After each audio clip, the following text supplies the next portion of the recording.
hands-on in this virtual setting. Thank you, everyone. Thanks. And I'm sure all of you are going to be greatly benefited by this workshop. Thank you, ma'am. You are always our pillar of strength for academic endeavors. Thanks a lot, ma'am.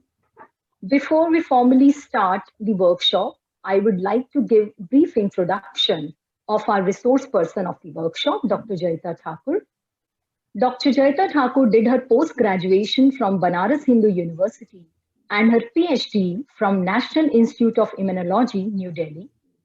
She has been a member of our biochemistry family, Shivaji College, since the year 2013 and presently holding a position of assistant professor. Further, she has many national and international publications to her credit. With this brief introduction, I request now Jayita Thakur to kindly start this workshop. So I hand over the virtual mic to you. Thank you, Dr. Jayita. Thank you, Dr. Renu. Thank you, Darshan ma'am. Thank you, Principal sir, and all my department colleagues. Thank you so much for organizing this, and thank you to all the participants that so many of you have shown interest in this topic. We were not really sure how much interest you would feel for the fruit fly, because this is not something which you are generally utilizing as a model system. So the fruit fly that we do see is actually more on the fruits, right? So that is not something which you want. When something is going stale, your fruits, your banana has become overripe, you see those pesky little things coming there. You see them in a more negative light. But through this workshop, what we're trying to do is to take you on the journey across how this fruit fly, which is actually thought as a pest by farmers and even home owners. So from there, how it became a very prominent genetic model, how it was used as a genetic system, and various research work was done. How you can learn from this, as in what are the various aspects which you need to learn if you want to work with it, and what all work you can do. So this is what this event will be about, this workshop. So ideally, of course, you would have preferred to have kept this hands-on. So maybe once this lockdown and this whole extraordinary situation is resolved, maybe at that point of time we may try to do a hands-on training. But right now, all we can do is show it to you, right? So this is the fruit fly, which you see, the tiny little fruit fly which you see on your fruits. This is how it looks under the microscope. And see the eyes, the wings, the legs, the mouth parts, bristles, various segments. So this is how a fruit fly, a wild type fruit fly looks. A wild type is one which does not have any mutations. So this is how it looks. Sorry, Dr. Jayita, yeah, I can't see your slides. I think you need to share it again. Achha, I had shared. The poster is already shared. You have shared the poster, so I think you I'm need to sharing share. screen. Achha. I've shared screen. Thank you for telling me. Is it visible now? No, not yet. We are waiting. You need to stop sharing first the poster. No, I am sharing my screen. I am sharing my screen. So, okay, wait. Is it visible now? Yeah. The slide is visible? Yes. Okay. So sorry for this. I did not realize. No, it's okay. Okay. So like I was saying, basically, okay, so that means you did not see the fruit fly diagram which I was showing. Thank you for pointing it out. So this is the fruit fly diagram which I was talking of, that as an image under the microscope, which you see, the fruit fly which you see on the fruits, the tiny ones where you can barely even see that they have wings or they have eyes and stuff. This is how it looks under the microscope. So just confirming, my slide is visible now, right? Yes. Right? Yes, it is visible. Okay, great. Thank you. All right. So coming to this poem by William Blake, the famous poet, Am not I a fly like thee, or art not thou a man like me? So our interest with flies has actually been centuries old, and it is almost a century back that it took a front seat in the genetic scenario. So that is what we will deal with. So these are the fruit flies, which you see on the fruits.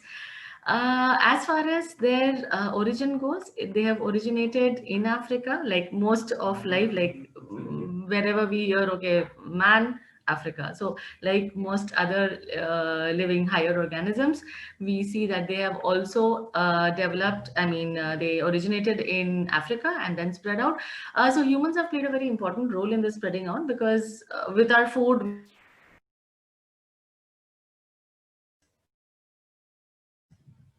we have taken the larva, or we have unknowingly taken the am I audible? There was some muting thing happening. Am I audible? Yes, yes, yes. Okay. So the fruit flies were basically carried around the world. In US itself, they entered as recent as 1875, which is not that long ago. But across the world, so slowly now, almost every country in the world does have fruit flies. And we are interested in it because, excitingly, these have been responsible for 6 Nobel Prizes. So that there must be something about them, that people have worked on it and even got Nobel Prizes in it. 6 Nobel Prizes, 10 people were involved.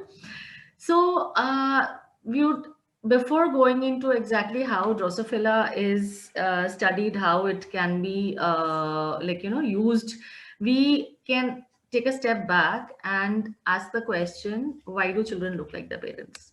Why is it that when the elephant has a baby, it looks like an elephant? Why doesn't it look like a monkey or a zebra or some other animal? The monkey has a monkey looking baby. The penguins have penguin looking baby. Humans have babies which look like humans. Why is that?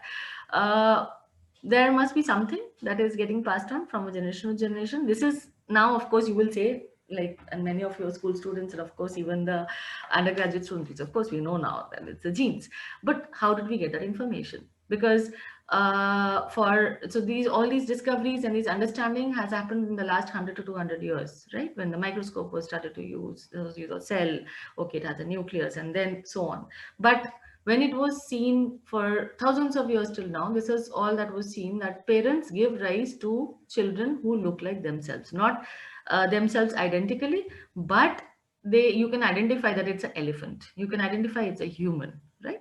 So not just that, we also see that even amongst families, the families look similar. So it's not that you just looked of the same species, but you also look like a particular type in your own species as well. You can identify, okay, so this person belongs to this family.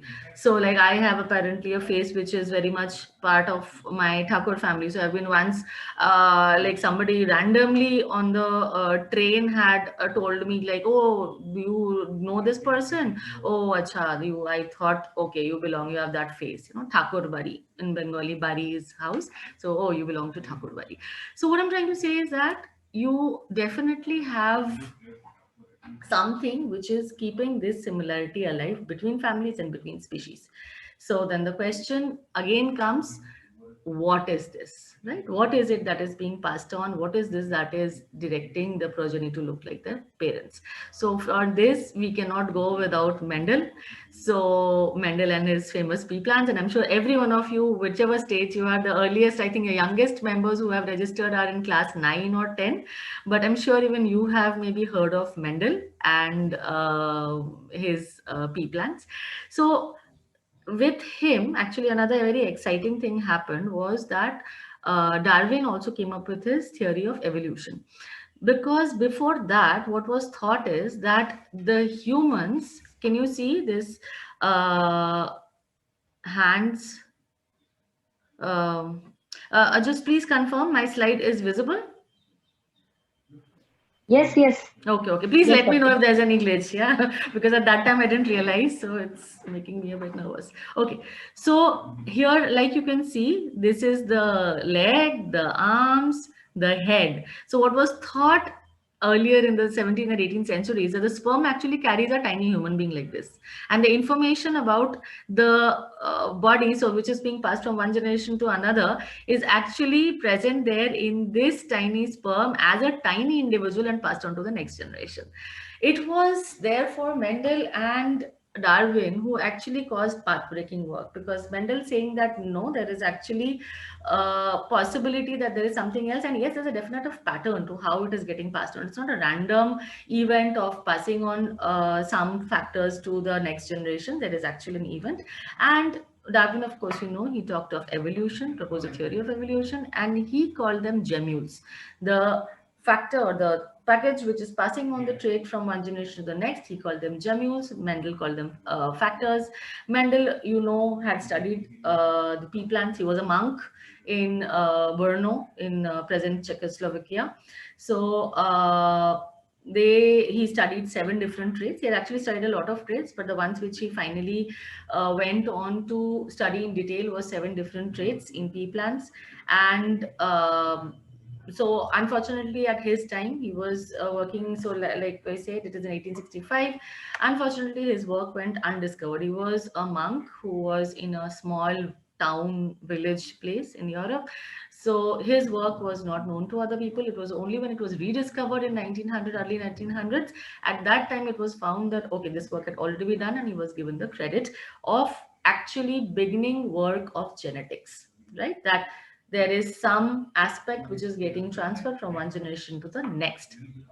He gave the law of segregation, the law of independent assortment, and found that there's a specific ratio which is arising. So when you are crossing one plant with another for only one trait, when you're observing, like in this case, there is the flower. So when you are observing for one particular trait, you see that the dominant one, so he gave the concept of dominant and recessive.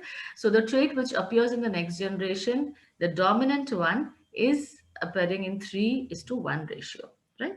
He also studied when you're studying 2 traits together. This is a monohybrid cross and a dihybrid cross. When you study 2 traits together, it was found. So here you can see that there's a difference in color and there's a difference in shape.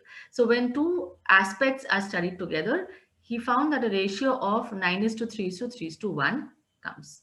Now, this was irrespective of which trait you take, whatever you do, this ratio is permanent. So that means there is actually a logic behind how, a system behind how the genes are getting transferred. So the genes again has not come in yet, it's factors right now. So how it is getting transferred to the next generation, right? There is something about it, a clear pattern to it.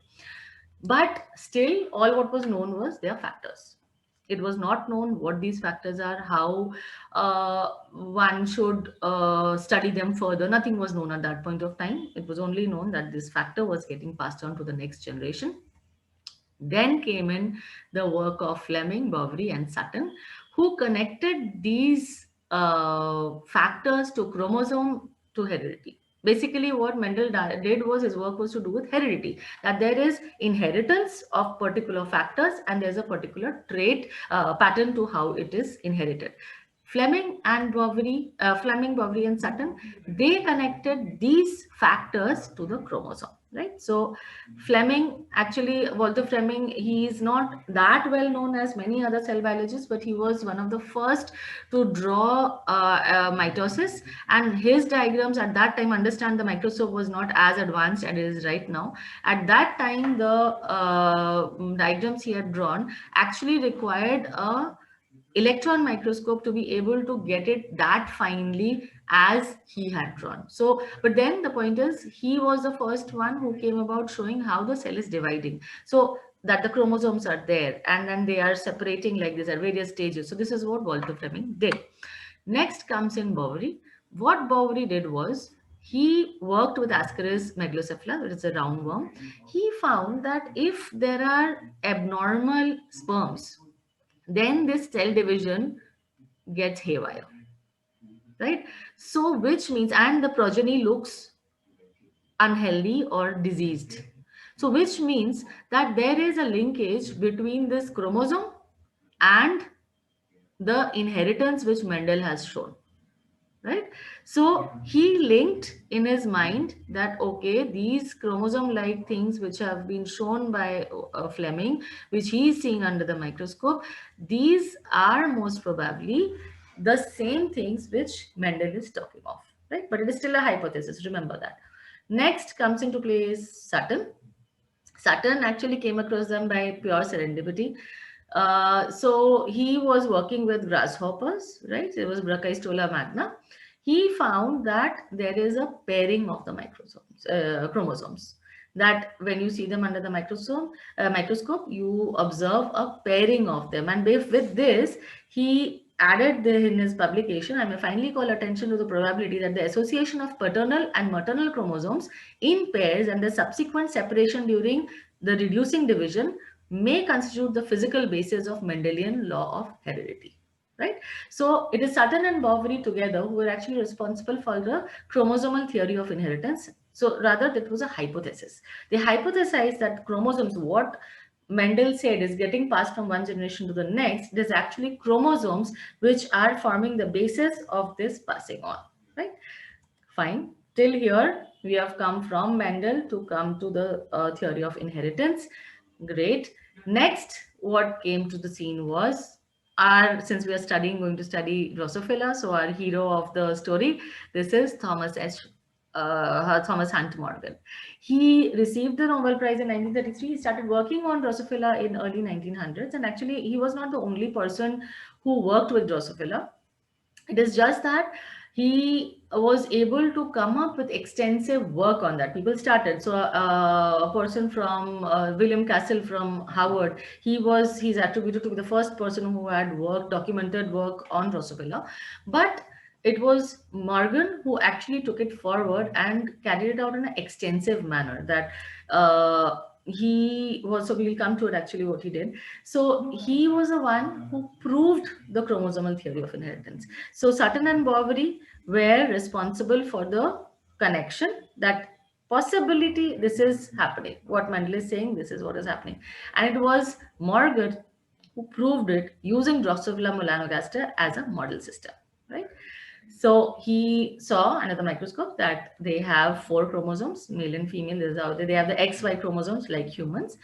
So I took this image from the NCERT textbook of class 12. I was just seeing as to how much you kids, the school kids, know about this. So this is a diagram which is shown. Though I feel it is very inaccurate because this is how the poor Drosophilas look. They don't have pupils and all that. But okay, so this is just to give you an idea as to how the Drosophila actually looks, the male and female. Now, you also have linkage, which is given. So before we go to linkage, actually, what we shall see is what Morgan did. Right? He studied thousands and thousands of Drosophila. And actually, for the first few years, he did not get anything. He kept studying them. He kept crossing them and trying to see if he can find the pattern, to prove. Basically, the aim was at that time to prove part is evolution, like what Ye has proposed, Darwin has proposed, and the other part is heredity, basically the concept of heredity, to show it that there's a definite pattern to it. So he studied thousands of flies, and it was then that after 1 or 2 years that he found a fly which was white eye colored. Right? It had eye color white. I've shown you till now the flies had red eye color. He found a fly which has white eye color. And with further studies, he realized that it is X-linked. When he was studying them, he realized that this particular gene, this particular trait is linked with X chromosome. So before I go into what he did, I am sure all of you know, even the young ones, that so these are the sex chromosomes, the X and Y chromosome, right? So females have XX and males have XY. And suppose when the progeny is born, so in this genetics term, we call this the parental generation. This is the filial 1 generation, and then the filial 2 generation. So in short, it is P, F1 and F2. So the first generation, when the mother has XX chromosomes and the father has XY chromosomes, you have to understand that the mother can actually give her X chromosome to either, and I hope you know that this is the sign of female and this is the sign of male. And the story which goes around it is that this is actually a mirror. So females look into the mirrors. So though this is very sexist, but it has been made like long ago and it has continued. So females use mirrors. So this is a hand mirror. And males use bows and arrow for hunting, the cavemen. So therefore, there is an arrow. So this is why the male and female females are denoted in this way. So the females, basically the mother will pass on her X chromosome to either the daughter, because daughter will need 2 X chromosomes, or the son, because he also needs the X chromosome. But the father, on the other hand, because Y chromosome is essential for male formation, therefore the father has to definitely pass on the Y chromosome to the male child, to the son, but to the excuse me, to the daughter, he can only pass on the X chromosome, right? So, which means that there is a particular pattern in which it is getting inherited, the X chromosome getting inherited. Mother being able to give the X chromosome to both, and the father giving the X chromosome to the female child, and Y chromosome to the male child. With this backing, what he carried forward was the white eye and the red eye, which he observed under the microscope. He crossed them. A female fly with red eye, a male fly with white eye.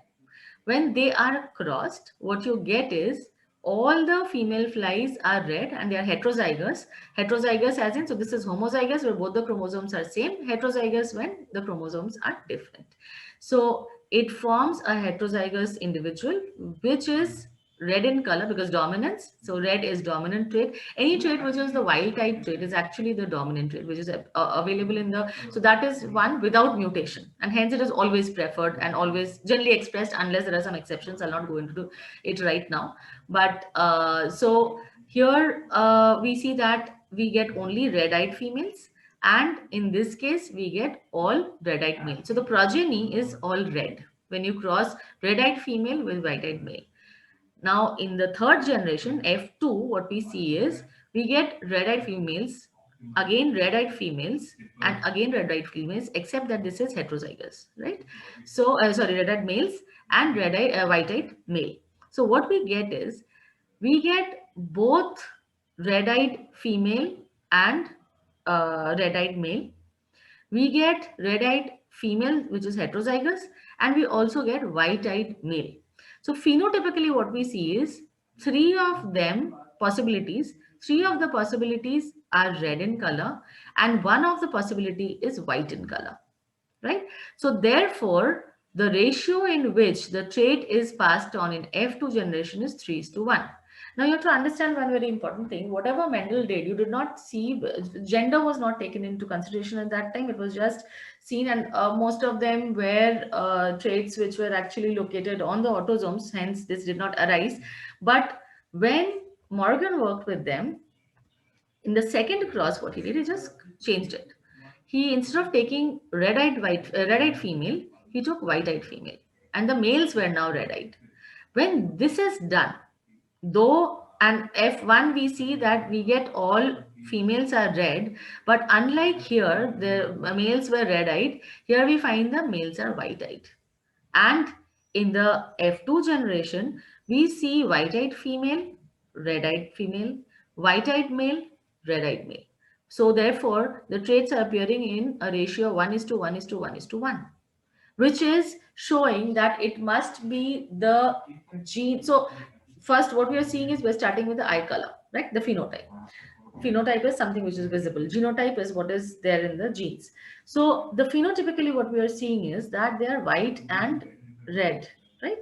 Now, when they are being crossed, it is shown and it was found that they are present on the X chromosome. So on the basis of the inheritance pattern of the X chromosome, we can find that the gene is indeed getting transferred only when, so suppose in this case, what we are, let's see here, what is happening in this red-eyed female, the mother is giving, both of them are red, so she's giving one red. Father can give only X chromosome, therefore father is giving white, right? Here again, mother can give only the red, she's giving red, father can give only the Y, he's giving Y. So when this comes across, this cross this, so W plus, again, so in one female, that is possible.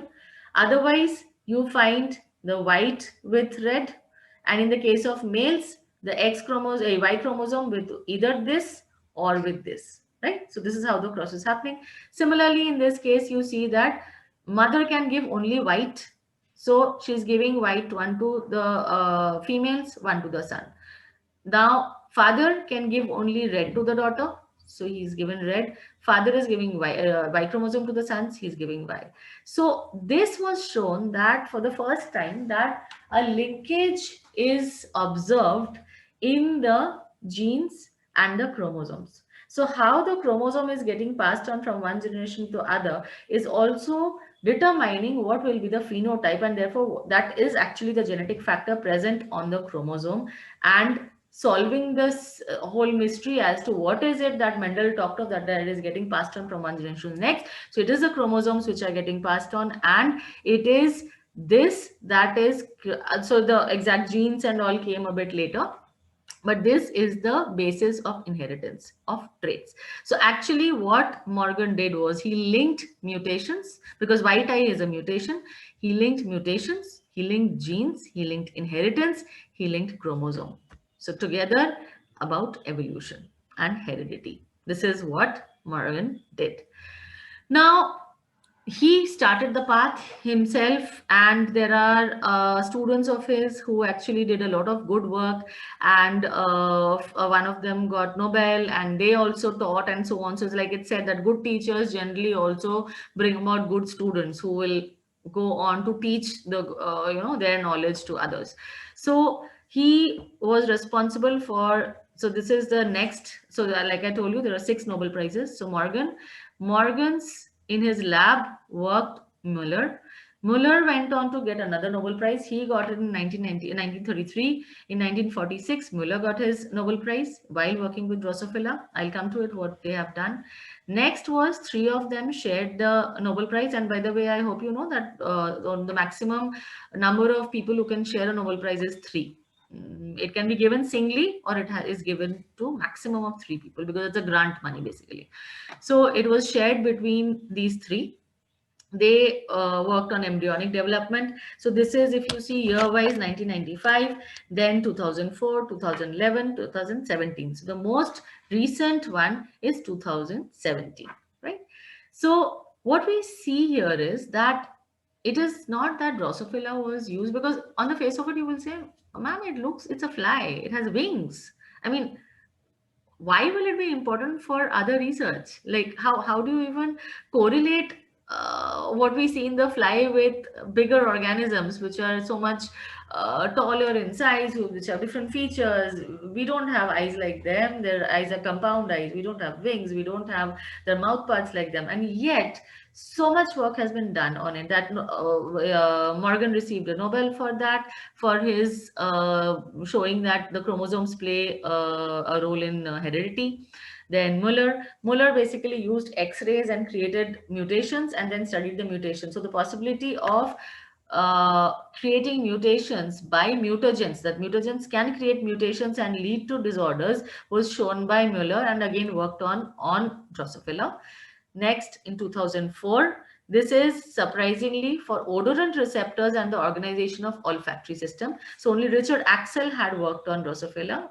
Linda had worked on a different model system. Then in 2011, this trio, they actually of them, they worked on with immunity. Again, interesting, fly and immunity. They studied immunity, and they were able to come up with discoveries relating to activation of the innate and the adaptive immunity, right? And finally, in 2017, not very far back, just 3 years back, in 2017, they were given a Nobel Prize for discovering molecular mechanisms controlling the circadian rhythm. So you see, a vast different number of things can be covered using this model system, right? So the initial mapping, which was again done by Morgan's student, Sturtevant. So he was the one who had come up with the idea how to use Drosophila to map genes, right? And also later it was studied how these genes are interacting with each other. Again, Drosophila was used. So then we see in modern times, the development, cancer, biomedical sciences, neurodegeneration, evolution, sleep, aging, you name it, and almost every trait, not absolutely 100%, but most of the traits or most of the phenomena that we're interested in can be studied in Drosophila. So the question then comes, why? Why is it so? What is there about this Drosophila which is so interesting, and how does it correlate? How is it used? That so much of research work is getting done, that so much is knowledge is being gained by this tiny little fly, which is like, you are not, you need a magnifying glass to be able to see its parts properly, and yet it is seemingly revolutionizing genetics as we know it. So, coming to the initial points as to why Drosophila is such a good model system, it has a short life cycle. So the life cycle is about 9 to 10 days at 25 degrees Celsius.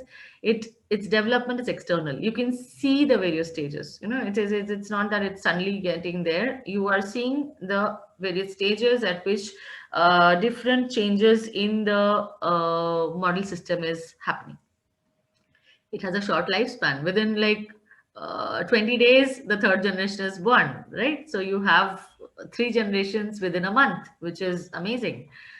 And also they can produce large number of offsprings. So if you want to see the population of London, you can actually grow the population of London in flies in one big tray, which is great, because sample size is important. The more number of the bigger the sample, the more statistically significant your data. Also, it has been extensively studied, right? So it's been a very long time. So that's the advantage with that, is that it has been like people have learned almost of every aspect of it. So when something is very well known, there is of course a disadvantage. There may be that, okay, almost everything is known, but the advantage is it's so well known that you can go forward from there, right? So it's been more than 100 years now that it is being used. It is also easy to manipulate. You can actually apply the modern tools of even CRISPR and other RNA editing tools also for this. It can be used, right? It is effective, yay-wise, money-wise, it is efficient.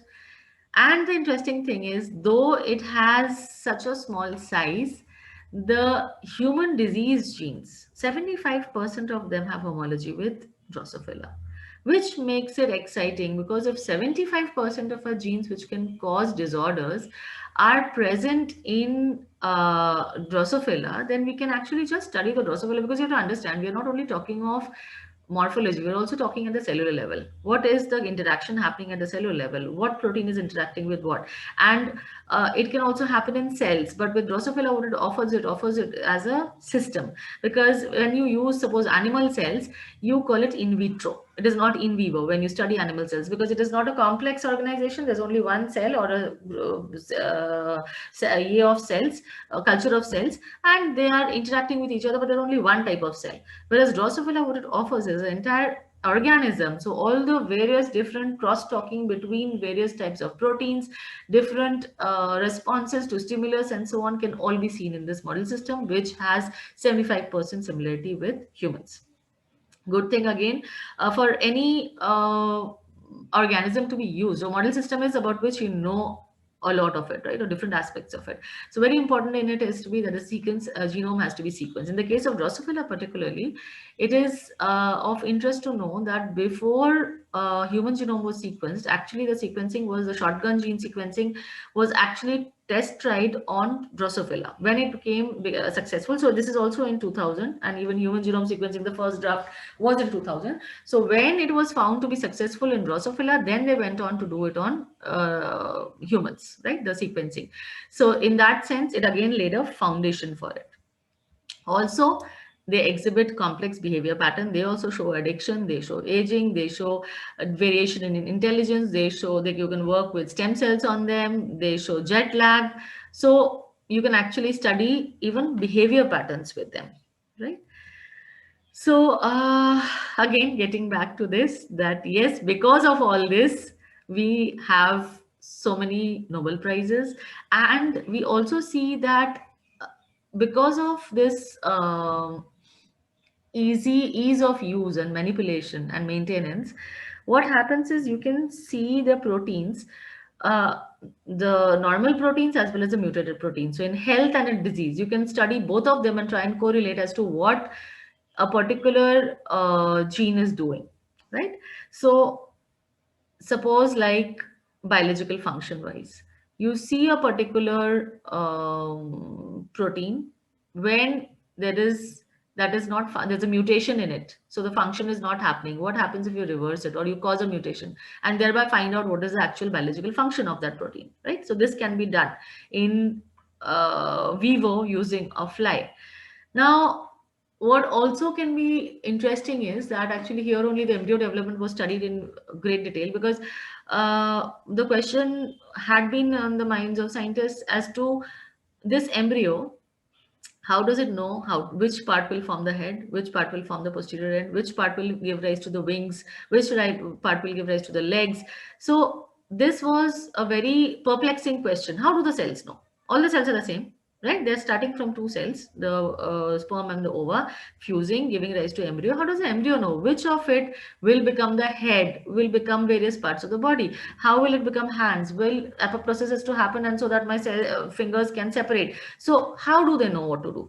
So this was studied extensively in Drosophila. So actually the genes, again, since there is a homology, such high homology with Drosophila, with humans, that's why Drosophila was used as a model system to study the embryonic development, which part is giving rise to what genes are responsible for it.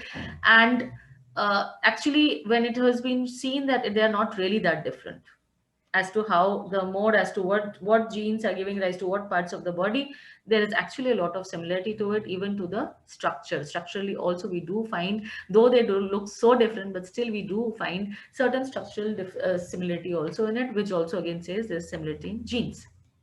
Now, all the information which has been got in Drosophila is stored on this fly base, so you can look to it later on. So to understand how the work on Drosophila goes on, so suppose you carry out mutagenesis. You saw in Muller we said X-ray is given. It could also be some chemical, EMS, and some other chemicals or some other ways of creating mutations. So this is forward genetics. You create mutation, find, okay, this is the phenotype of interest. You take them, identify the gene which is responsible for it, right? Okay, what is the sequence, what is the change, how do these proteins also interact with each other, and then see if humans also have it. And now it is, it is, first step is bioinformatics. You'll simply do a blast and see, okay, fine, humans may, these sequences are different, and then see what are the changes, and do also, so then do at the cellular level, as in cell culture, you see what kind of interaction is taking place, and then you move on to humans and mice. So one very important thing here, when I said that they are small and cheap and easy to maintain, you have to understand that that is being said in context of mice or zebrafish or all the other model systems. For Drosophila, all you need is an incubator and some working space. You don't need anything more, and a microscope if you have a stereo microscope. Other than that, equipment wise, you don't really need too much. Whereas if you are working with the other model systems, like say mouse, zebrafish, or even frogs are used in some cases.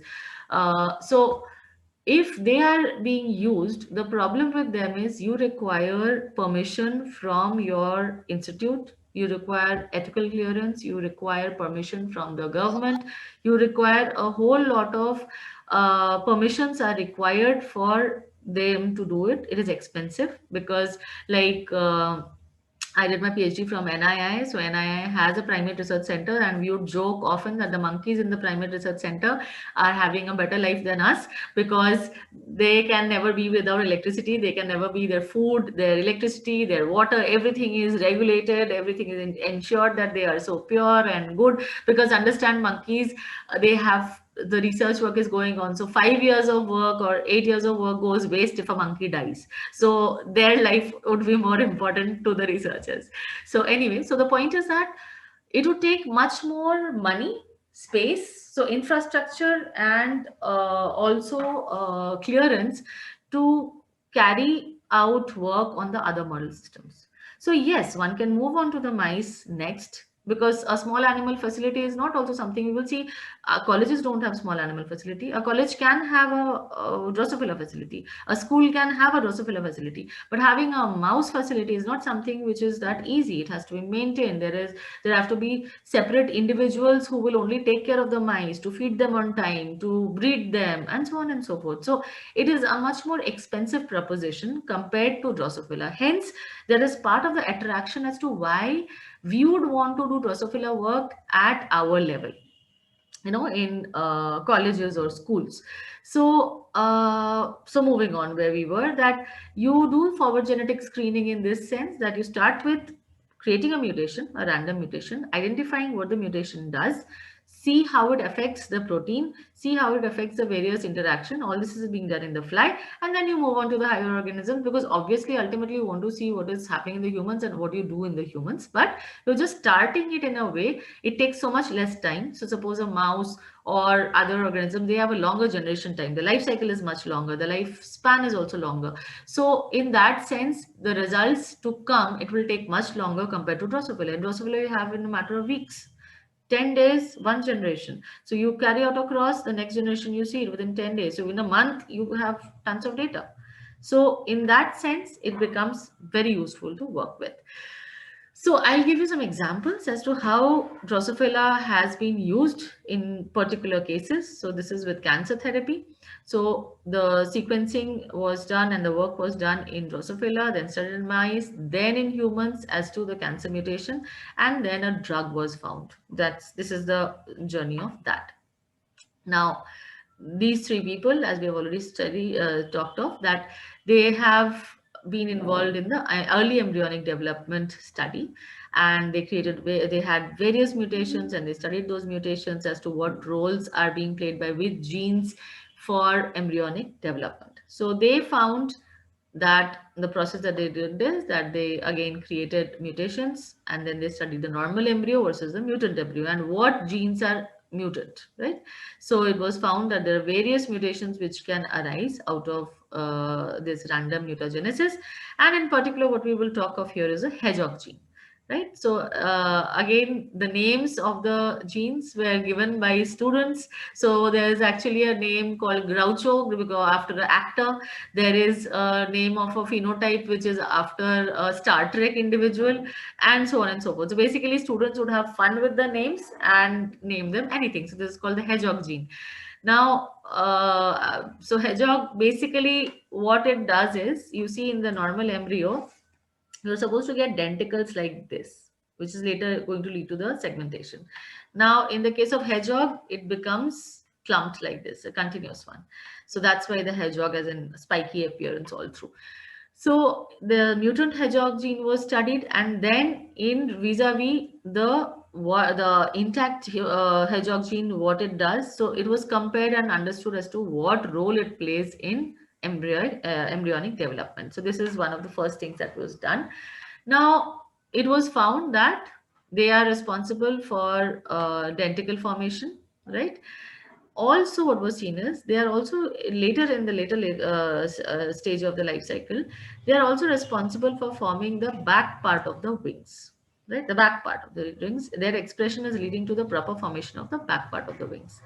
Now, it was seen that if this is expressed in the front part, then what happens is that another wing grows, right? So all you did was take that gene, which is expressed in a particular part, and get it expressed in the front part. So change the location of expression, and you see another gene is and the wing is coming up. Therefore, it is responsible for wing formation also, right? Fine. You ask, okay, we don't have wings. Why do we care? Why do we want to know कि अच्छा Drosophila में hedgehog gene में ऐसा हो रहा है? So the answer is that humans also have a gene which is very similar to it, which is called the Sonic Hedgehog. Again, after the cartoon character. This Sonic Hedgehog gene is responsible for development of the hand, right? Now, what happens is, it is also similar in that way that if the expression is elsewhere, the formation of an extra finger can take place. Polydactyly, which we have seen So some actors have it, famous and all. So that is because of expression of the sonic hedgehog at a position different to what it should have done. So what is happening is normally in the limb bud, it is in the lower region, like we saw in the fly wing, leads to the normal arm formation. But when there is this mutation, what happens? It is now expressed both places, right? And this is now leading to the formation of an extra finger, leading to polydactyly. So that's how we see that it's not always actually that different. I mean, the pathways, the genes, there is actually a lot of similarity in them, and they can be further studied. Now, fine, this is what we have seen. The next thing that we come to is cancer mutation, hedgehog gene. So, drug, how basically they worked. This hedgehog gene, what was done is that because it is involved in mutation in the hedgehog gene can lead to formation of, as in, multiple growth of cells abundantly, that they just go on. When you create a drug against this using flies, so first it was studied in flies only, it led to the formation of this drug called Erivedge, which is called the greatest advance in cancer therapy by the New England Journal of Medicine, which is one of the most respected journals in medicine. So this was FDA approved in 2012. So starting from the hedgehog gene, which was seen in the embryo, to the preparation of a therapy is the journey that the Drosophila took in cancer therapy, right? So leading to a drug formation. Drosophila and epilepsy. Again, we see that even in epilepsy, this can happen. You can use a Drosophila, which has a particular mutation called Bank sedative mutation. They can actually show epilepsy-like conditions if you shake the vial hard. So I can show you actually, or like I'll come to later. So if you shake it hard, then yes, it just simply shows epilepsy, shows seizures. So this can be also used for developing drug, right? This anti-epileptic drugs, they can be tested on Drosophila first. So Drosophila becomes a disease model then. The Drosophila already has that particular disease, and you try out a variety of drugs and see which of them is inhibiting that pathway and is able to resume it, make it normal, right? And also in ALS, you all know who he is, and he's passed away. So basically, what we see is that in ALS, it is a motor neuron disease. It is caused by actually a dipeptide repeat protein, DPR, right? So there's overexpression and accumulation in a particular place, so of the brain. So this is in the humans, and what you see is in the flies also. You see the similar thing happening in flies. So that means you can use Drosophila for this purpose as well, right? So we saw cancer, we saw epilepsy, we are seeing ALS. So different disease models can be used to identify therapy for them. In that sense, it becomes very important. There are multiple publications, and it has actually increased over the recent years. This is particularly for the Drosophila cancer model, the studies. So you first study on Drosophila and then move on, right? Now, just about the model system, we have, this is the classification, right? So Drosophila, it is called because it's a dew lover, and melanogaster, dark gut. This is the life cycle. I can show it to you.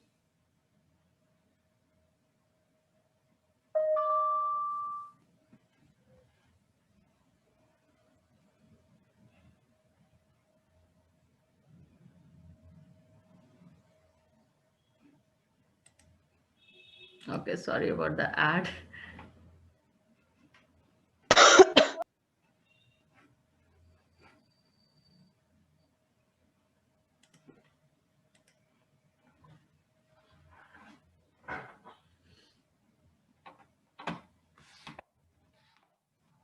So you can see that this is the adult fly, like we've already seen.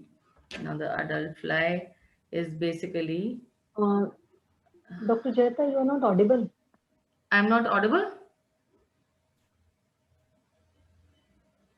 Is the sound coming? No. Yeah. Okay. Jeta, it's coming. Okay. Come.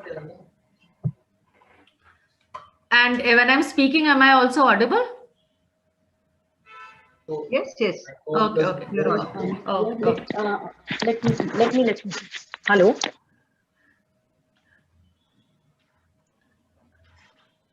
So you Yeah. see, this is how the wings look like when you're closing up.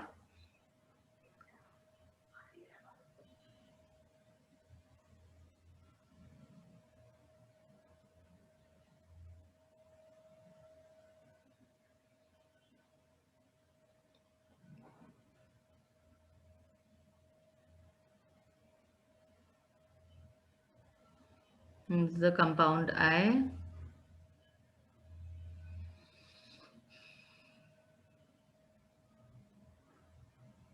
Right, so I'll just exit this.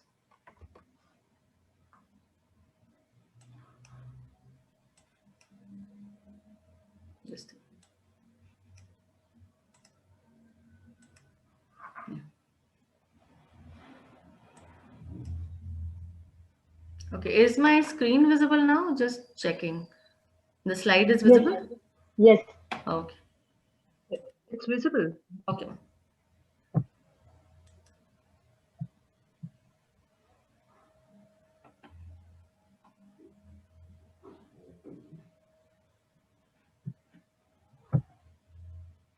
So this is actually also that Drosophila, so it also has hemocytes moving around like this.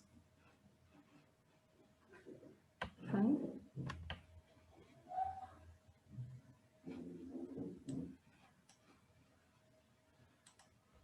Okay. So basically now we already have seen just there earlier briefly. So the various stages of life cycle is that the adult, then the female lays the eggs, embryo, which is then hatches in day 1, the first instar larva. This is basically, this just increases in size. First instar larva, then the second instar larva by day 2. Day 3, after day 3, you see the third instar larva, which is the largest. Then it forms a prepupa, pupation. So it's a holometabolous kind of organism. So therefore, there is pupation occurring over here. So from day 5 to day 10 or day 9, they are pupated. All the various parts of the body are now formed. So see, it starts as a worm and it has to form this. So this metamorphosis is actually taking place over here. And then finally they emerge as adults. So these are the pictures which we took in our own lab by students. So the third instar larva, the second instar larva, and the first instar larva. You can see this tiny little blob kind of thing is the first instar larva. The prepupa, the pupa. In the pupa here you can see all the parts. You can see the eyes, the wings, and then they emerge as an adult or imago. Now, there's a difference between male and female Drosophila. So the differences, if you can see, I wish this was a live, as in you were in front of me, then I would have asked the students as to what differences you see. But in this mode, it becomes a little difficult. So I'll just go on and tell you the differences. If you see, this is smaller in size, right? Comparatively, this is the male and this is the female. The male is smaller in size. Its posterior end is blunt. This is comparatively pointed. It's fused. So therefore, what happens is that you are seeing proper segments formation in the female, whereas in the male, the ends are fused, right? Now, another thing that we see is that the division of the body is something like this: the head, the thorax, and the abdomen. And this is how the red-eyed female and the white-eyed female, red-eyed male and female and white-eyed male and female look. Now, there's another difference which we will talk about is the sex comb. The male Drosophila has something called a sex comb, which basically helps them to hold on to their partner while mating. So these sex combs are present only in males and only in the forelegs, right? So that is a hallmark. It actually looks like a comb. So it is a hallmark of what the male will have. So other than the size, the shape of the posterior end and the fusion of the segments. The sex comb is another characteristics which you can see. And also there's basically, obviously you will have, since they are different genders, so the genitalia is obviously different, which also you can make out. Other than that, what we need is actually mutations, right? We would like to study mutations. So number of mutations have been created with basis of body color, with basis of eyes, wings, bristles. So these are the different eye mutants. You see the colors and even the shape is different.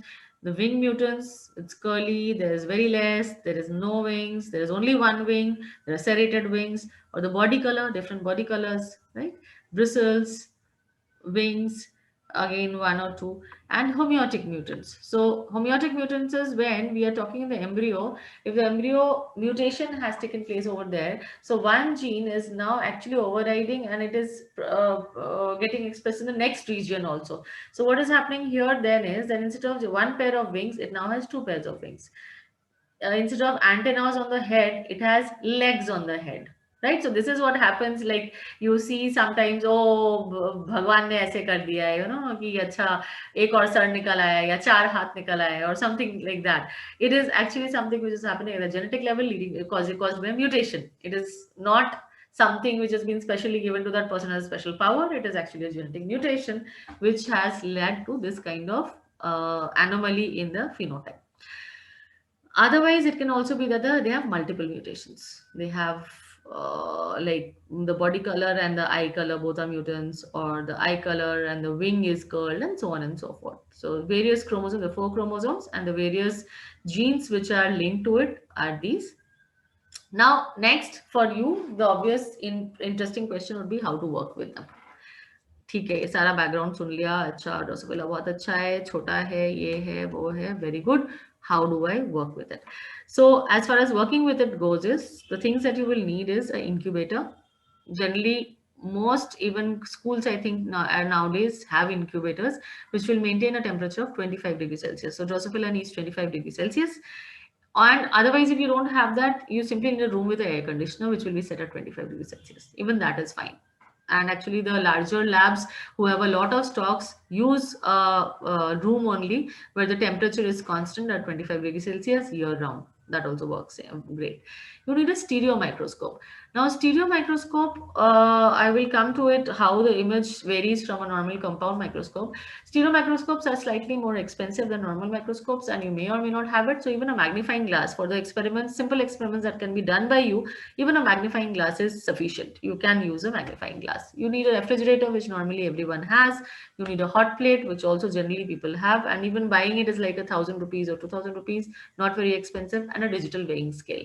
This is also something which we have. Otherwise, even the good older versions, manual version of digital scale would also do. It may not be so accurate, but it can be used. Now, reagents, it requires agar, maize flour, sugar or molasses, depending on what you're adding, yeast, propionic acid, and sodium benzoate. And for anesthesia, you need ether. Glassware, again, you don't need too much. You need wide mouth bottles or vials or tubes. You need cotton, cheesecloth, brush, conical flask, petri dish, funnel, etherizer. These are the things which you need to start a Drosophila culture at your place, wherever you are. If it does not already, if it is not already there, then you need to have these equipments and reagents and glasswares for you to start it. So as you see, it's not much. It's something which is very easily available anywhere which has a biology lab. So it does not have to be a bigger advanced level lab. Even a basic biology lab would have most of these equipments. So this is how they are kept in the bottle. So you can see the pupa, the larva here near the food. They won't go to the top. They're near the food. So the food is here and they are stopped with cotton wool. Now they basically show negative geotropism. They always go away from the earth. Okay, and also from where the air they can feel, so they always climb to the top of the bottle.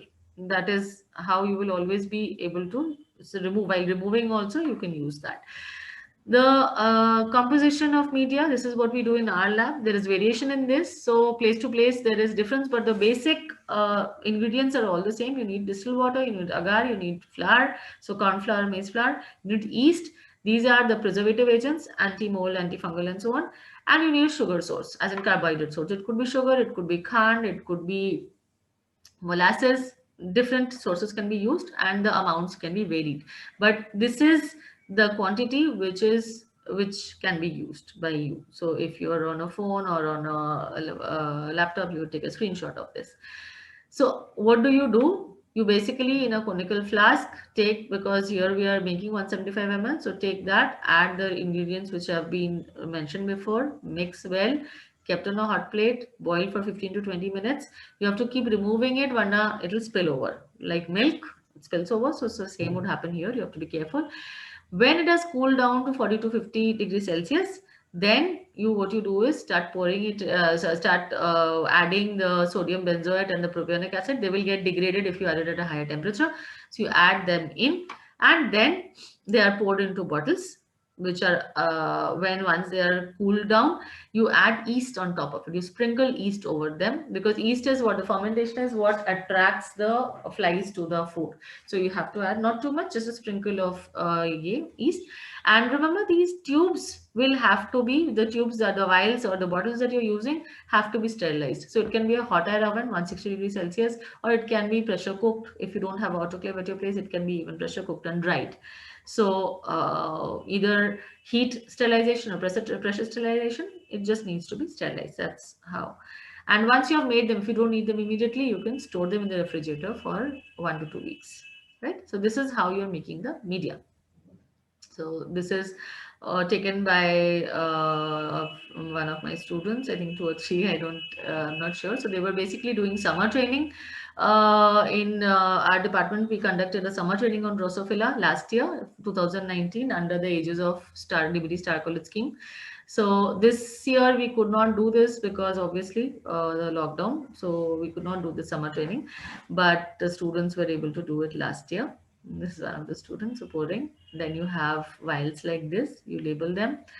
And these are some other medias which are used in NCBS. And there's a media called Gaju, which is supposed to be the super food for Drosophila. So they use jaggery. So it seems to work. And actually we did some experiments on this. Students did do it and did see that there's a difference in the life cycle, as in the span, number of eggs, when they start laying eggs, and how many progeny appear. That all actually does vary from media to media. So that way media does play a role, but they will grow nonetheless. So this is just a I got from NCBS site only, National Center for Biological Sciences, that Gaju media is required. My larva is too thin. Okay, so now we see two kinds of diagrams, microscopic images. This is the larva. So the left and right, you see, this is a pre-pupa again. Now, the difference is basically one has been taken by a compound microscope and one has been taken by a stereo microscope. Now, stereo microscope, what is happening, the difference between them is, in the case of the compound microscope, the light source is below the stand, right? The plate, it is below it. So what happens is light is going through it. That is not what you want in this case. You do not want the light going through, because then this is what happens. You don't want to see the inside, you actually want to see topologically. So this is done by our stereo microscope, that it gives light sources from the top. Therefore, so if some of you have already done SEM and TEM, so like TEM, it passes through, in SM, it is on it, on the specimen that you want to see. So stereo microscope allows us to do that, and you're able to visualize them. So these are some other pictures taken by students. So this is how an empty pupa looks, and see the flies emerging from here, right? Red-eyed fly, white-eyed flies, these are all taken by students only. And this is a sex comb. You can see it, right? Okay, so now transferring of flies, it has to be done every 10 to 14 days. That is important. Now, I will just show you what to do. So I'm also at home. I don't have all the necessary setup. So I'm just trying to make do with what we have. So ideally, I would have Drosophila in these bottles. There would be, so actually any bottle can be used, right? These are just normal bottles which with some order they came in. So I'm trying to use them. So you take the bottles, suppose there are flies in it, right? So what you do is, you don't always want to anesthetize. You can anesthetize flies, but with the flies, over anesthetizing could be a problem and may kill your flies. So you don't always need to do that. What you can do is just tap, tap, tap, flies come down. This is a fresh bottle with fresh media, because when you're trying to transfer. So what happens Sorry, is, Jaita, yes, we ma'am? can't see the bottles. Uh, On the screen, we can just see the slide. In case you're oh, trying to show. Yeah. ma'am, my video is on. Am I not visible? Ma'am, it's you are visible, Jaita. Okay. You are Okay. visible. Okay. Oh, I can't. Oh, okay. Maybe it is I taking got a it. lag. Yeah, I got it. Yeah. Yes, Okay. ma'am. Okay. So suppose now this bottle is having only food. This is the one with media, right? Now, and the flies. Now the problem what happens is that once the flies start eating and the larvae swim about, they lay eggs on top. So the food becomes sticky, right? So you have to change them, because the food should be ideally semi-solid, so that the larva can go about also, and the Drosophila can feed also. Because if it's too liquidy, the flies legs get stuck to it, and then they can't fly away from there, or the wings also get damaged. So this is, now I want to transfer to a fresh vial. I don't need the cotton plug over here. So here are the flies. The moment I take out, they will all fly away, right? So I have to be careful. So what you do, tap, tap, tap, tap on a surface. So basically what I ideally prefer is a thick foam surface. Tap on that, your flies are there on the bottom. Now you quickly take them and you hold them mouth to mouth like this. So now that the flies are getting a new food to go to, they will all migrate there. You will wait and you will tap a bit. Okay, let them go. Very gently, you don't want the food to fall in.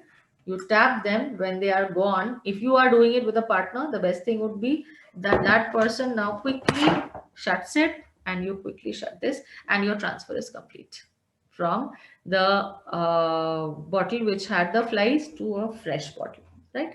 Now, suppose you want to anesthetize, then what do? What you do is you take a funnel, right? So this is the funnel I had at home. Obviously, the lab funnels look different. So you take a funnel. This is called an etherizer. You add cotton to it at the end, and then you tie a rubber band to it. You put it in the bottle that you want to put the flies into without food. So you put the fly here and you put ether over here, because you're trying to anesthetize them. You put a few drops of ether, put them here. Now, what you do is, yeah, this bottle has suppose flies. You again tap, tap, tap, bring them down, quickly invert it and place it in it. So what you will see is that the flies would start getting anesthetized and get to the bottom of the tube of the bottle, right? So then once they have all come, you plug this bottle again, because there may be larvas and others. You plug this bottle, take this out, your flies are etherized. Now, if you want to work with them, you want to segregate male and female, you want to segregate them on the basis of their eye color and all, you can do that, right? So this is how transferring and anesthetizing flies works, right? So you can use ether, and there are other, you also carbon dioxide becomes expensive. Why do it? You can freeze them. Cooling is another way which you can use for, if you put them in the freezer. So for 8 to 12 minutes, if you keep them, generally the flies do get anesthetized, stop as in become unconscious for some time. They don't die.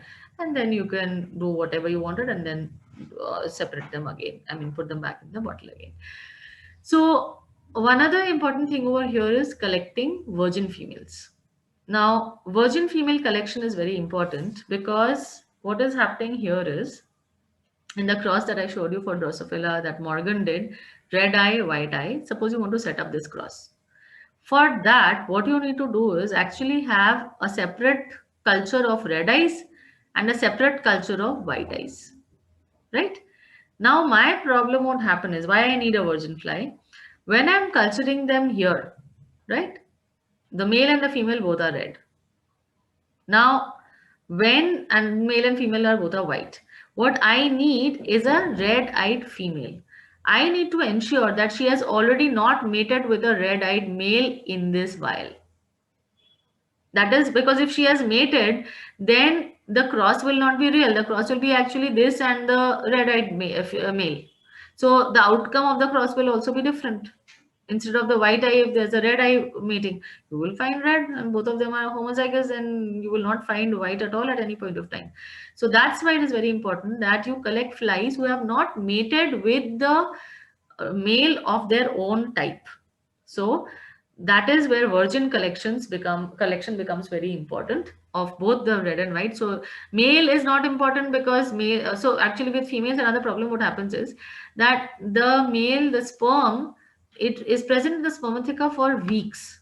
So it's not even that, it is laying eggs immediately. You could take the fly out and then mate it, put it in a vial with the white eye, but it already has fertilization going on with the germ cell from the male red eye. So this will make the whole experiment failing, right? So that's why it is important to collect the virgin flies, virgin female flies from a given culture. So how can you do it? You can do it either visually. They have this undigested food. Generally, all babies, when they're inside the womb or inside the pupa, so the excretion cannot happen. So in the stomach, there is this undigested food which is visible as a spot. This is called a meconium.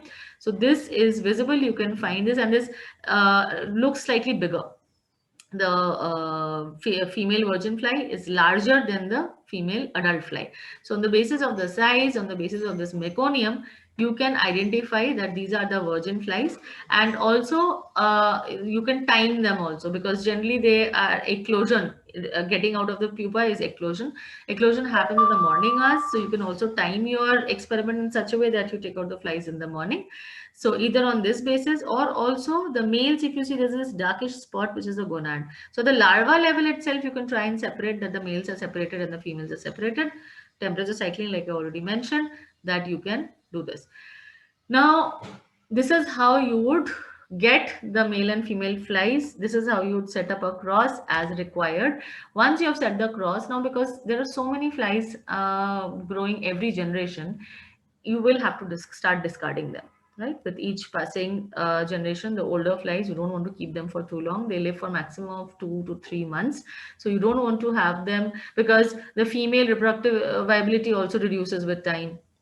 They also show signs of aging. So therefore, you do not want to actually keep them for too long. You want to discard them. If you want to discard them, you basically either put them in a jar of ethanol or isopropanol, which is called a morgue, or you can use mineral oil or soapy water in which you simply dump them into it, and that is how you discard the flies. So these are a few nomenclature wise, the wild type and the various you can use that. Now, where all you can find information on this? There's a fly base. There is the BDGP, there is the Berkeley Drosophila Genome Project. You can find this. These are all links actually. There you can go and see the tools, how these tools can be used for Drosophila. So there is this DKFZ FZ Drosophila Genome Engineering. There is the CRISPR, Fly CRISPR from Wisconsin. There's FlyCast9. These are there. These are all the stocks. So the interesting thing is Drosophila is generally free. Nobody charges you for Drosophila. If you ask for somebody to give you Drosophila, they will not say give me money. They will only say you pay for the shipping. Whatever cost is involved in the shipping, you pay for it, and they are good to go. Because for the person who's growing them also, it is very cheap, right, to grow the fly. So that is why you can either order them from abroad. So these are the various centers. Or in India also, the government has set up this Drosophila Stock Center sponsored by DBT in Mysore. So you can also actually visit their website and interact with them and ask for flies from them. Other than that, so suppose you don't want to do that. Other than that, every city almost has, like in Delhi, in amongst the colleges, Daulat Ram College, through Star College scheme only, they have a project where they maintain flies throughout, right? So they have flies. If you ask for flies from Daulat Ram College, Department of Biochemistry, they will surely give you the flies if you want them. If you write to them, they may. Then there is South Campus Genetics Department. So in every city also there are labs which work with flies. So you can always approach them, and anybody and everybody is happy to give flies flies is not a problem. Like, it's just that you have to tell them in advance. And otherwise, if somebody is like, you're facing problem in procuring, you can always contact this Drosophila stock center in Mysore, and just the shipping has to be taken care of by you, and you can get your flies to start. Or like in our college, we work with, so we don't maintain a stock center, but we do work with it. So you could also approach us to get the flies.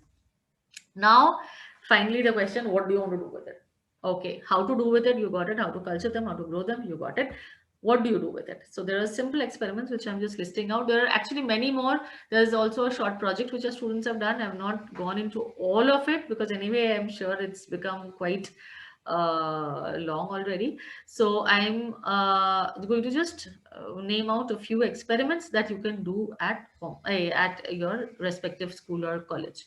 So the classical genetic experiments, what Mendel did, you can repeat it, right?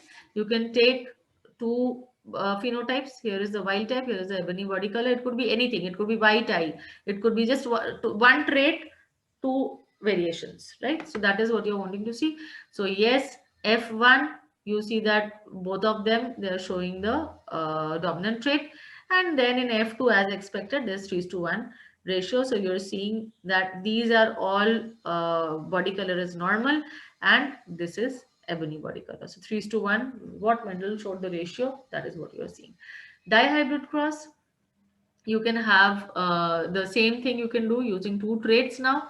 You can use, in this case, like eye color and wings, sepia and vestigial wings and eye color.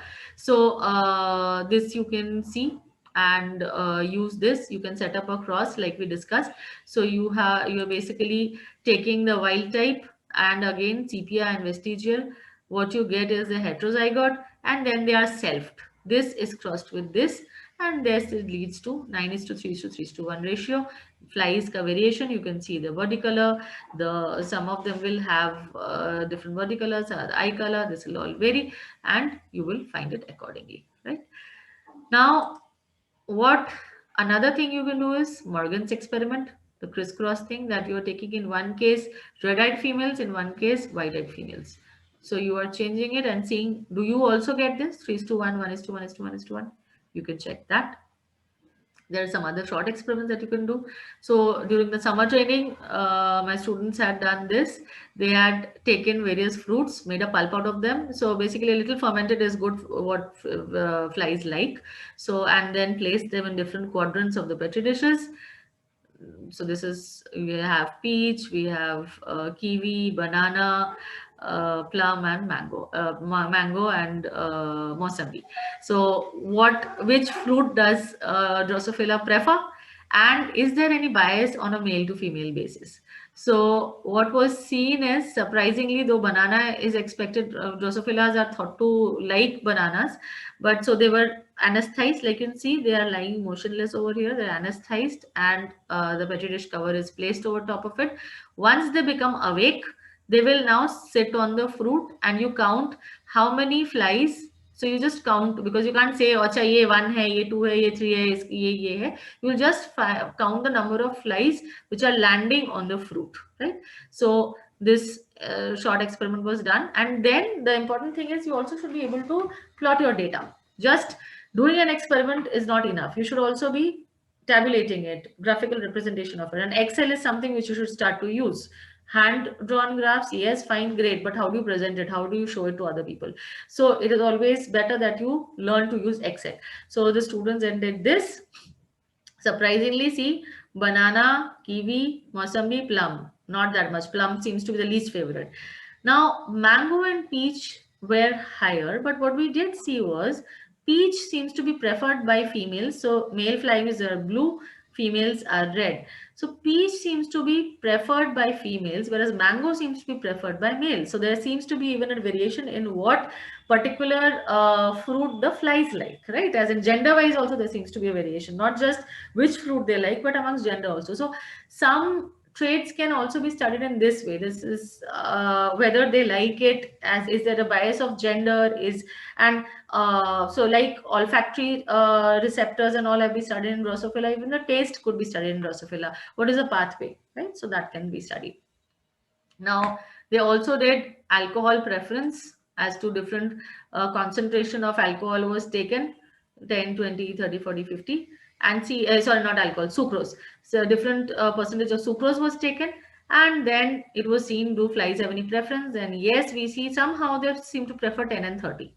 It's not that the more sugar the merrier, it doesn't work for them. 0% sucrose, obviously, there's just few of them by mistake accidentally came across. But in the case of 10%, 30%, again you see male and female seem to be varying. So what would be ideal to do is take more flies, repeat the experiment, and then see if this is still happening, and then it will become statistically significant. So that is another part of it. Then you can have a standard mean and deviation and all that. You can triplicate. So generally any experiment, for it to be taken into account, should be done in triplicate. So you can do it in triplicates and find out. In the same way, you can think of many things to study with Drosophila. There's another assay which you can do is a climbing assay. So you can take a paper like this, which has 1 to 3, 1 to 10, and your team, and you have the tubes. You take Drosophila and you are placing. So what you're doing is you are seeing, this is in the case of seeing aging, right? So if you want to see that how does aging affect climbing, we do know in humans we are seeing it that is happening. So this assay will actually, I'll show you how it can be used for even disease diagnosis, but or treatment. But the assay per se is this, that you take the flies, young flies, that is 1 week old, in fly terms they are teenagers, and more than 5 weeks old, in fly terms they are grandparents. So you take them and see how many of them are climbing to the top, right? So you check that and tabulate them. So there's the video.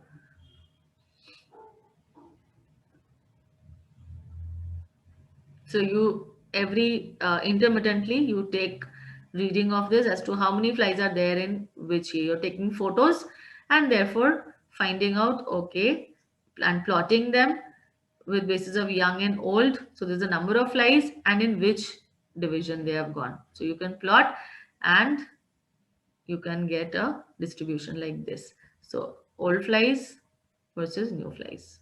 How they, so in old flies, most of them are in 1, 2, so either hardly they are going, whereas the young flies are climbing. You can see a definite difference. And then you can also do, find out the mean and so on of this. Now you can also take the class data, right, and then plot it accordingly. Why it is interesting is because they show all the hallmarks of aging flies, right? So we can actually study aging in flies itself, aging of humans, and what are the different changes that are occurring due to which aging is happening. This can be studied in flies, right?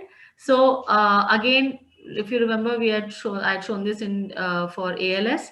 So in ALS also we can use this climbing assay, the same climbing assay which I have showed right now, because that's a motor neuron disease. Therefore, will be a problem in climbing for flies which are a disease model of ALS, right? So they will show, so that is application of the climbing assay, that they will show the ALS disease model will show a decline. Somebody's mic seems to be on. I request you to please switch it off, mute it. Okay, so this is how it can be studied for ALS and other disorders also, which is for the same climbing assay, right? The climbing assay can be used. It can be also used to study Parkinson's disease. So anything which has a motor neuron disease, which is affecting the mobility, can be studied in Drosophila also. Then the question comes, so what? The so what would be that you can make you can make drugs based on that you can check. Suppose it has a mutation, you give a particular drug and then see, is its climbing improving? If the climbing becomes like the wild type, then you can say, okay, whatever you have made is working, right? So this is how it will work out. There's also link, I mean, you can study alcoholism in flies. So I will show you a video how flies behave when they are drunk. They have been fed on alcohol, so they are falling off, ulte ho ja rahe hain on the cotton. This guy can't seem to be, it's a female, so she can't seem to keep climbing much. He falls off bar. This one though can't even take off. This one is lying ulta. She is trying to take off and okay, falls ulta. So this is what also is happening in flies. It's not just that alcoholism, the behavior of alcoholism is seen only in humans, but in other animals also. So not just we have seen primates also show, because see, drinking alcohol had been a part of in many organisms, because alcohol also actually helps a bit of cleansing microbes and all. It does help in a minimal way, it does help killing. So that's why most organisms, not just because of the feeling of lightheadedness or whatever, not just because of that, somehow with time it has been seen a little bit of alcohol could keep the individual healthy. So that's why across animals it has been shown that they do find fermented fruits or places where there is more alcohol concentration, and then they consume that and they have been shown to be drunk. So Drosophila also shows the same characteristics like we just saw. Now what happens here is basically we're talking of an enzyme reaction, right? There are intermediates which are there, the substrate binds and it changes. So in breakdown of alcohol, the same thing is involved. So what we see, it is actually in two steps. The step one where ADH, alcohol dehydrogenase, is involved. So it requires a cofactor. When it binds, now it goes on to form acetaldehyde. Now acetaldehyde is toxic to the cells, right? So cell has to get rid of it as soon as possible. And you have to understand, just consuming alcohol is not the only source of alcohol, right? It could be fermented food, it could be any other source also which has slight alcohol presence. The system will require to clear it. So the second step which is in this process is using ALDH, which is aldehyde dehydrogenase. So in this case, again, this ethanol, I request again, please, somebody's mic is on. It is a bit distracting. Kindly mute yourself.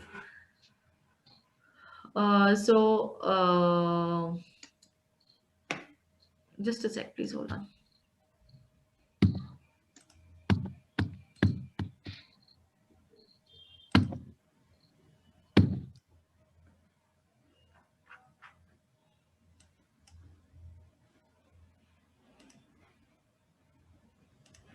Yeah.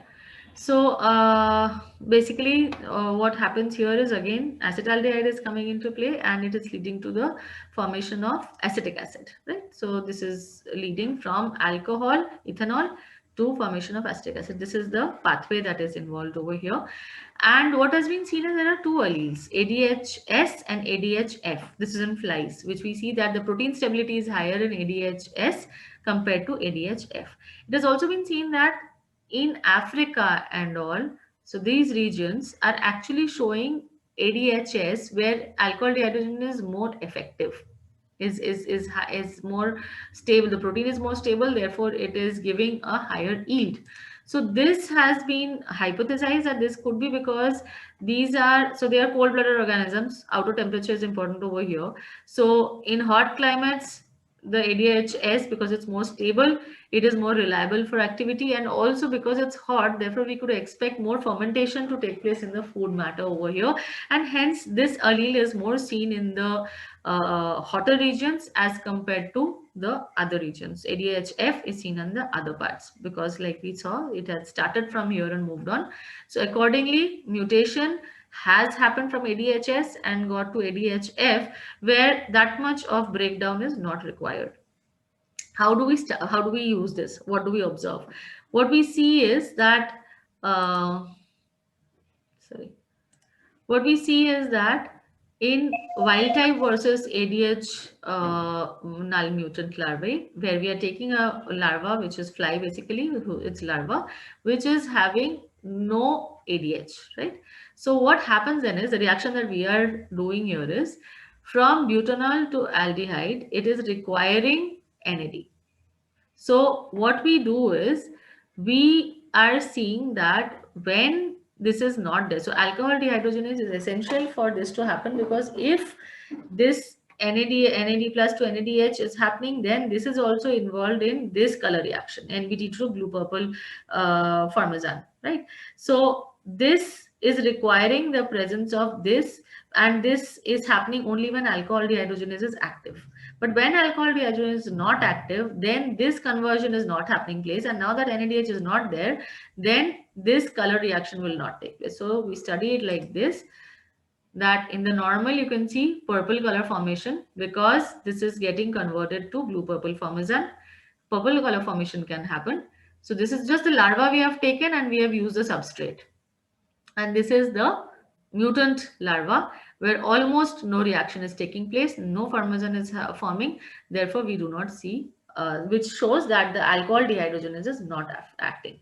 Surprisingly, in humans, we have high tolerance in the northern regions, as in more of the colder countries on this side, they seem to be having higher alcohol tolerance as compared to South Asia. So it is not clear exactly why that has happened. It could be because of, again, the protein formed, the stability of the protein. It could also be that the pattern of how people drink. Like if you see, I took this from the World Health Organization's page, that people, how many people drink. So you see India, since we are Indians, I'm talking of India, comparatively has very low alcohol consumption as compared to the rest of the world. If we see deaths due to alcoholism, we again see India does not have that many. But what we do see is that this could be an effect of food also, because what happens is that in say South Asian countries, in the Asian countries, we are very used to having chai and boiling the water and having food cooked, you know, like we would, to kill bacteria. So it would basically, our food, if you think of us, salads and all are something we've learned from the West. Our food is mainly cooked food, which is heat killed. Any pathogen which is present over there, we are killing it. Whereas comparatively, the Western population is more used to having raw food. So maybe this is again a hypothesis which is not validated. It is a hypothesis that maybe their alcohol consumption was a way of ensuring that they are carrying out the same thing which our boiling of food is doing, that this is a kind of sterilizing the food consumed to keep them healthy. Our food habits are different, our the way we process our food is different. So maybe because of that, over time this kind of a thing happened, that they are having higher tolerance to alcohol because of the alcohol consumption is higher in general compared to these regions, right?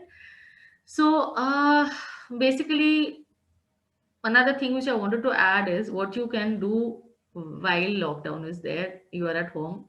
What do you do? This lockdown could be going on for another, like, this whole semester is gone. Maybe next semester, few months of it. Even then, the vaccine has come. That is one good news. We don't know, but so what can you do? So you could do is, you have flies. You will have flies if you keep fruit somewhere. Flies will come. You could take a tube or a bottle or something and add maybe a banana, piece of banana or some kind of fruit over here and keep it open. These flies will come in and you can then trap them. Then you can observe them using a magnifying glass and you could see what is there in the wild, wild type flies, because Drosophila melanogaster is just one of the strains. There are multiple kinds of Drosophilas which are present. You could see them, you could freeze them and anesthetize them, right? You can put them in the fridge, so they will become behosh. You take them out with a brush and use a magnifying glass, and you can observe it under a magnifying glass when, if you want to do it at home. So with that also you can try and see which is a male, which is a female, because this is the same in both other flies as well.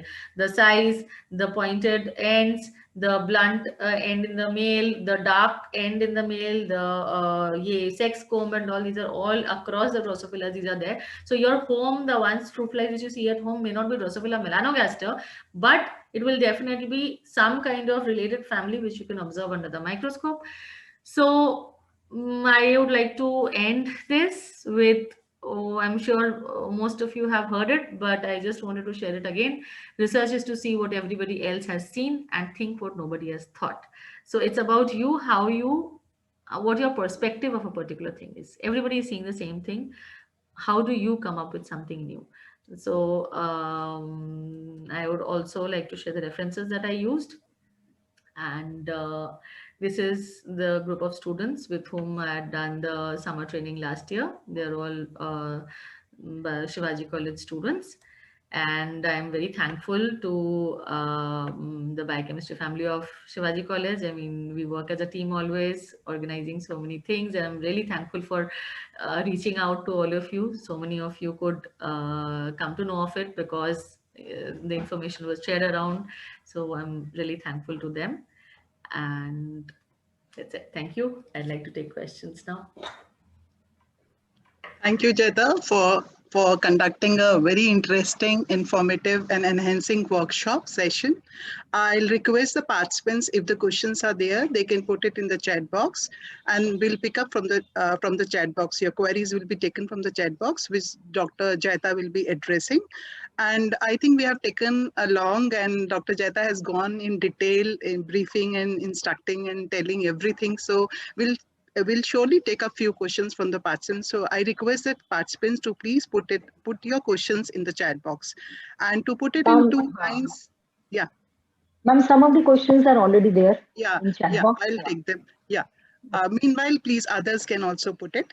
And basically, Drosophila continues to be widely used for biological research in genetics, physiology, microbial pathogenesis, life history, evolution. As mentioned by Dr. Jeta, I think already we have the 6 Nobel Prizes have already been awarded for the research using Drosophila. And I think probably this small little creature is preparing itself to receive the next begin with the question answer session. There are few questions which is one of the very one of the participants is very inquisitive, and she has given 7-8 questions. So we'll not be addressing them all, but her first question is, ma'am, can mutation lead to evolution? So Jeta, will you please, do I read all questions which she has addressed together, or you will take up one by one? I'll take up one by one, ma'am. Actually, I can see the chat box. Okay. I think maybe, yes, ma'am. I'll also keep reading as you say. Yeah, Ma'am, do you think we should take our photograph, which we normally take before we start with the session, question answer session? Yeah. I'll do that. I think I'll do that. I'll request every participants to please switch on their videos so that we can have a click of yours, and we can have treasure of your memories to be here in the workshop. So just please switch on your videos. I'll request others also to please have a screenshot, though I'll be taking.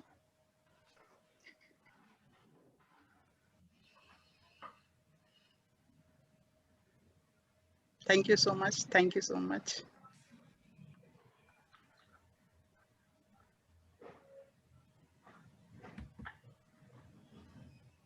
Say cheese, everyone.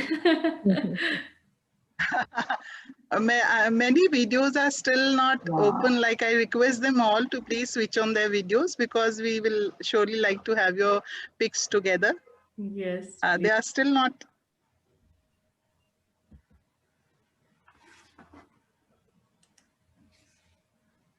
It always helps as memories. Just a moment. Yeah.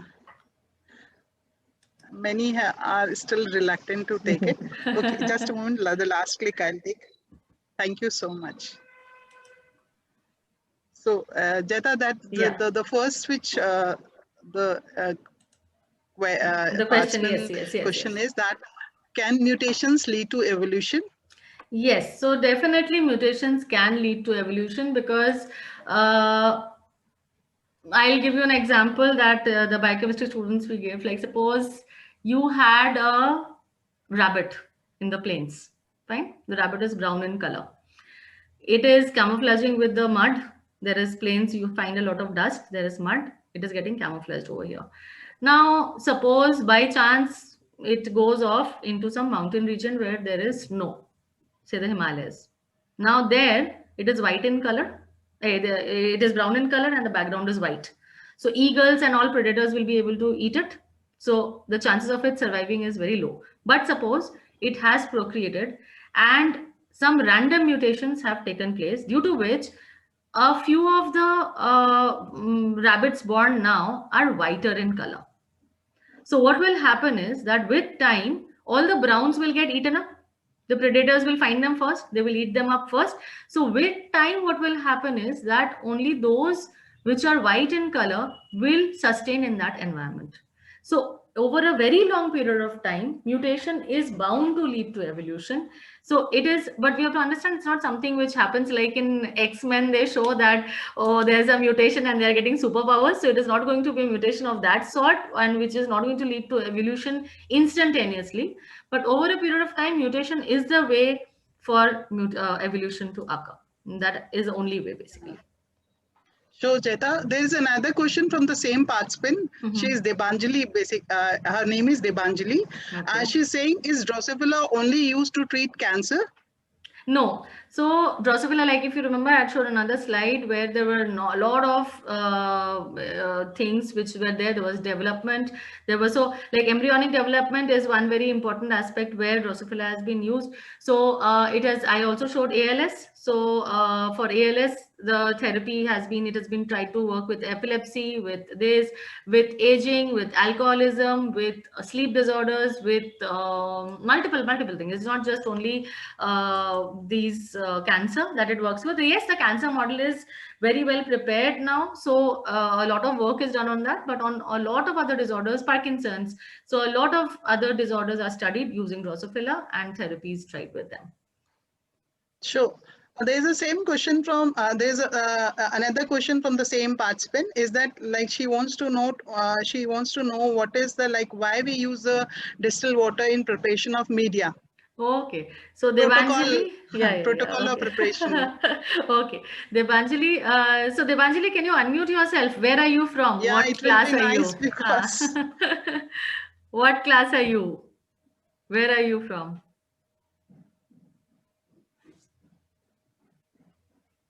Debanjali? she's, and that's just a moment. Maybe her connection is not that well. I don't think she's not yeah, here she's right there. now. It's Dipanshi okay. or Debanjali. She's It's Debanjali. okay. Debanjali is It's not okay. there. It's okay. Maybe She's not.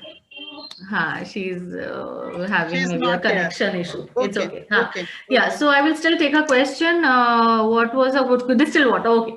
So Yeah, I'm assuming this water. she must be from school. So what is very important to understand is like for yourself, बच्चों, अगर आप लोगों को अभी कहीं से भी बाहर का पानी पिला दे हम, तो what would happen is that you would fall sick maybe, right? आप लोगों को कहीं के बाहर का बर्फ, कहीं का बाहर का पानी ऐसे हम अवॉइड करते हैं. हम घर का कोई फिल्टर्ड हो, बॉइल्ड हो, कुछ पानी हम ऐसा लेते हैं.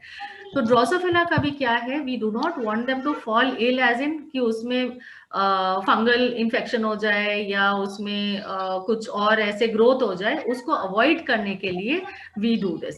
सो that's why we ensure that the water is pure, the food is also boiled, so that sterilized food is given to Drosophila so that they remain healthy. That's the reason. Yeah, another participant is requesting for your PPTs for your presentation. I can give you part of it about the how to prepare it if you want. I can give you the preparation part. And Harsh, one of the participants, he's asking why Drosophila melanogaster used in genetic studies. I think you have talked about it. So if you want to enlighten more, you can. Dr. Jeta. Okay. So yeah, I've already covered that extensively, but still, okay, if you want to think of it, then the point here is that Drosophila, please mute yourself. I request everyone to please mute themselves. Just a minute. Participants are requested to please mute. Yeah, you please continue. Please continue.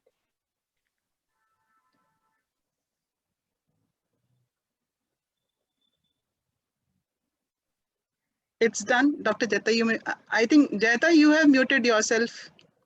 Okay. So the important thing what we see here is that Drosophila you can see for most of the mutation, you can see a change in the phenotype also. That's very important. Rather than you having to see it only inside under the microscope, under after dissectioning, after doing multiple various things, instead of that, you can just do it under the like you can see the phenotype and say, अच्छा ये mutation की वजह से ये change हुआ, therefore ये वाला pathway affect हो रहा है. In that sense, Drosophila becomes a very good model to see for genetic studies. Yeah. One question is from Shoham. He is asking like, how is genotyping done on Drosophila? Genotyping, so basically you're basically wanting to find out what gene it is, right? So what you do is when you're taking the fly, you can extract its DNA. So आपने एक तो देखा कि इसका ये phenotype है, right?